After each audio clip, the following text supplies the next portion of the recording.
The Renault Alpine A110. The old one was a French sports car produced between 1961 and 1977. It was powered by Renault engines throughout its life, and it's most famous because it won the World Rally Championship in 1973 by winning 6 rallies in that season.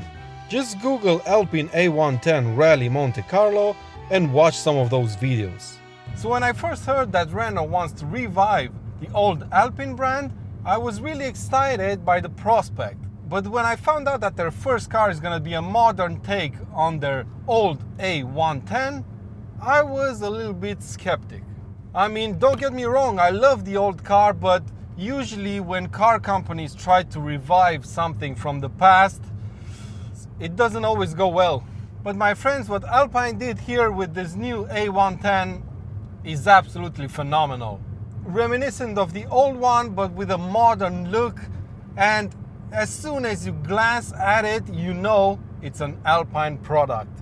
And I know that design is subjective, but this car looks absolutely stunning. Enchanté.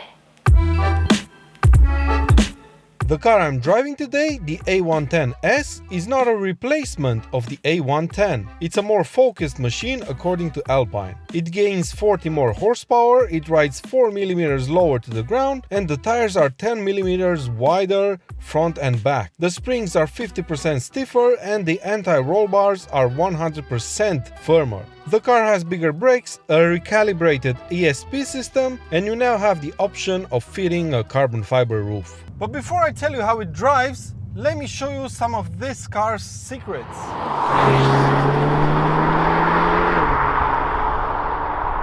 And it's actually just one secret: lightness.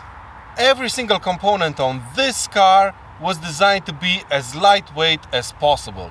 And the length Alpine's engineers went to in order to achieve this is simply impressive. The entire car is built from aluminium, not just the body panels but the chassis too. There's no welds either, almost everything is bonded and riveted. Even the ABS steel brackets and brake cables were ditched for aluminium ones to save 5 grams on each. The rear brakes not only help to stop the car, but they also anchor it in place when you park, ditching the separate parking actuator with individual pads you otherwise would need. At the back, because of the large diffuser the car has, it manages to produce sufficient downforce without having to fit a big and heavy wing on the boot. And last but not least, the car features a carbon fiber roof. On the inside, these bucket seats are fixed, non-adjustable. You can only move them forwards or backwards.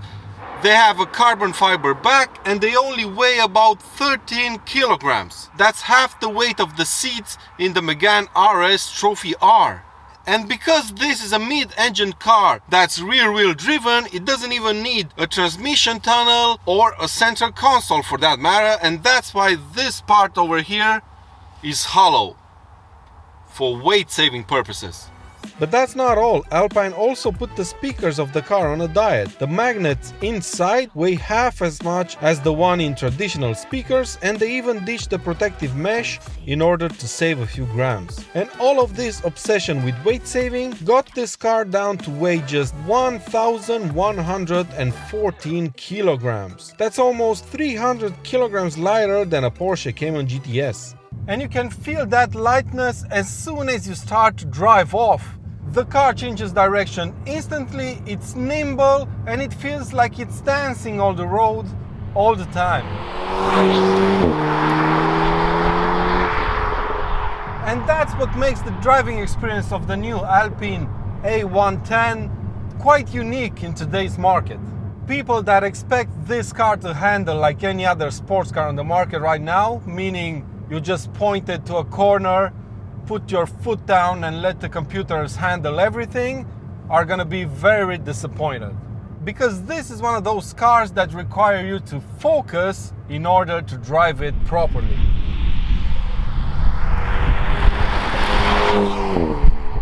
The grip levels are low, the suspension is quite soft, and there's a lot of weight transfer going on when you're cornering fast. And when you're fully on it, the car feels like it's moving underneath you all the time.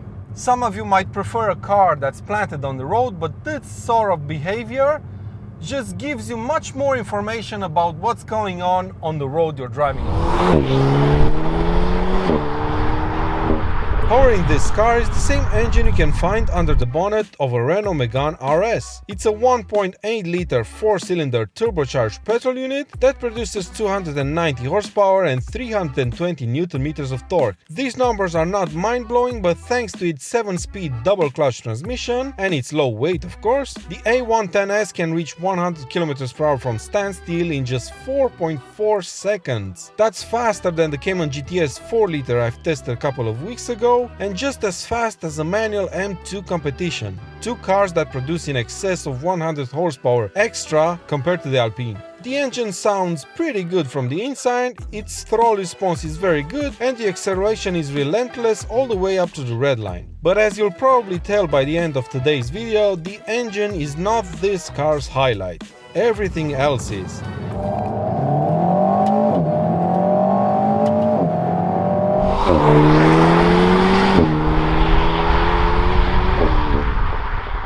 Braking also feels quite different. There's very little pedal travel and you really have to apply a lot of pressure on the pedal in order to stop the car faster. I have to be honest and say that it's not really confidence inspiring at first, but you quickly get used to it. And when you'll be doing that heavy braking, all the weight gets transferred to the front wheels and the back starts to slide a little bit. And the way to drive this car that I found best is to do your braking before you enter the corner, and then while you're cornering, just focus on the steering wheel and the throttle pedal.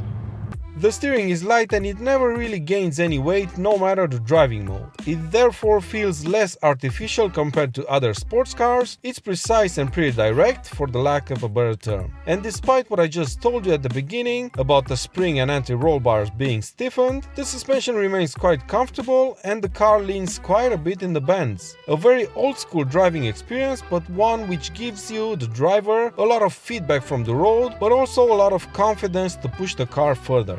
This is unlike anything I've driven so far, and I've been fortunate enough to drive quite a lot of fast and fun cars lately.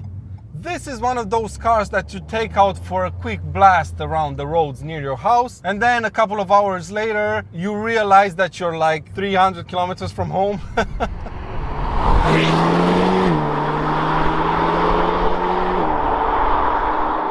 And that's because it makes you focus in order to get that satisfaction that you've driven this car properly. This car just proves that all these horsepower wars that have been going on between manufacturers in the past 10 years or so are pretty pointless, because this is proof that you can actually design a proper sports car without it having 400 plus horsepower and super stiff suspension and everything else that sports cars nowadays have.